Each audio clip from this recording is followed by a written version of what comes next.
Hello and welcome to Default SR, where we take on everything by default, and tonight we'll be taking on a certain Lethal Weapon. Now, I am a big fan of the Lethal Weapon series, primarily the first two films. I like the third well enough. Not a big fan of the fourth one, but before we delve into the new Lethal Weapon news, I'm kind of curious, Kyle, have you seen any of the Lethal Weapon films? I too have sampled all four of them. I find all of them enjoyable in their own right. I know 4 isn't as popular, but I have fun with it, but I think it was a good way to close the thing. But for me, if I were to pick the weakest of them, it would definitely be, I'm probably going to say 2. Really? Just me, there were certain things about it. I'm like, okay, I know you're trying to have fun with it, but there's just a few things. It's like, it's a little too obvious, Anyway, I'm saying. I'll be honest. I think Lethal Weapon 2 is my favorite in the series. The fourth one, my only issue with the fourth one, and this isn't going to be a big review of all 4 movies or anything, is we're going to be delving with some Lethal Weapon news. But I think the fourth one, my biggest issue with it was it played, to me at least, it felt like it played it way too safe.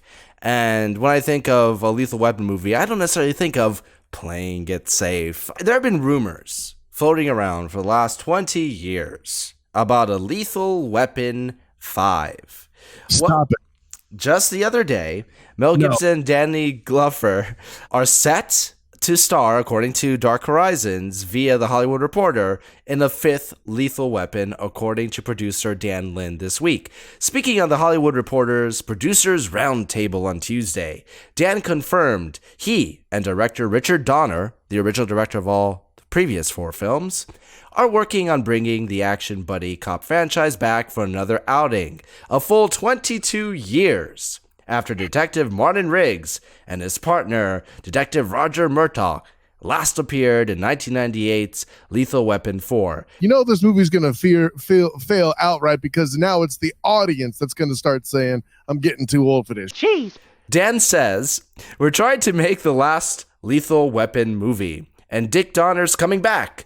The original cast is coming back, and it's just amazing. The story is very personal to him. Mel and Danny are ready to go, so it's about the script." It goes on to say that Donner teased the prospect of a 5th film back in 2018 to Maltin on the movies, dubbing it Lethal Finale, and saying it's very dark and emotional. And of course, this is the TV series has nothing to do with this. This is specifically within the movie series. How do you feel about the prospect of a 5th Lethal Weapon movie? The joy of doing a vid pod with you, Demos, is people can see my fireball face and know that this is some bull. It's about to happen here right now. Are you fireball kidding me with this? This is fireball ridiculous. Okay, I want to set this movie on fire. That's why I keep saying fireball, because if I keep saying that, not only does it help me express my frustration, I might actually have the thing burned and lost, so none of us have to suffer through it. Demos, you can say what you want about your, albeit light, criticisms of Lethal Weapon 4. The one thing you have to comment upon that it does well and perfectly is wrap this mother fireball up. Period. Lethal Weapon 4 did seem like a chapter close and a finale to that series. And to be honest, I thought they were pushing it at that time.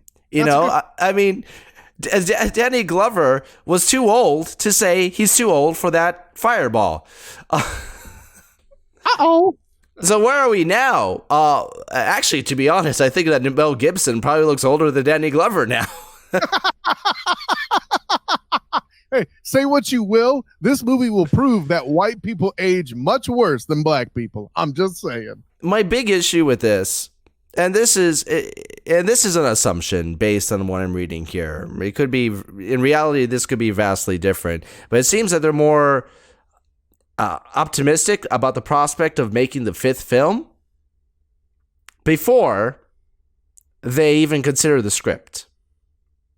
Actually, that's an interesting point by you, because I'm glad you reminded me. The prospect of the 4th film was met with miles of skepticism, yours truly included. but it came out at a time when I was frequenting movies in the theater more often than ever before in my life.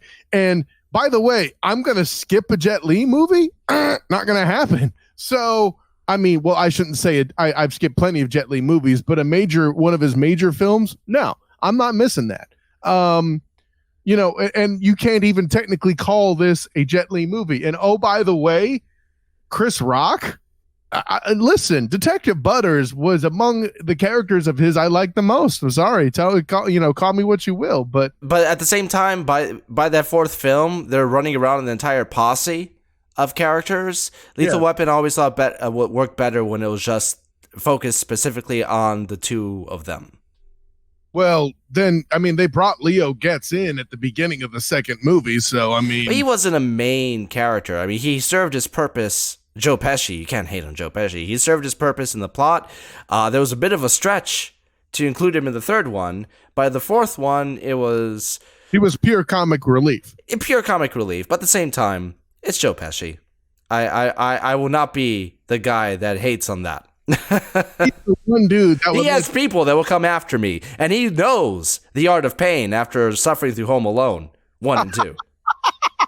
I mean, he'll bite my freaking fingers off. Knowing about the art of pain can be named from several of his movies, from Goodfellas to Home Alone to even My Cousin Vinny. Anyone could even argue. I think that was the alternate title to Home Alone, The Art of Pain. No, listen, man. This is a horrible idea. I want no part of it. They're going to cram another ensemble piece into it.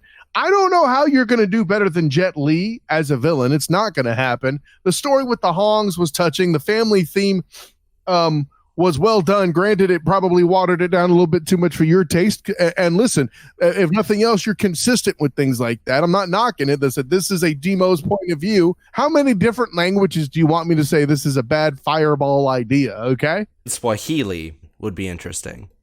Yeah, let me look that up real quick. Anyways, this is just another iteration of reigniting an old franchise. Let's be honest, most franchises that disappear for decades and then come back, most of the time it doesn't turn out very well. I mean, we saw it in Indiana Jones. We saw it in Star Wars, both times. We saw it in Crocodile Dundee in Los Angeles.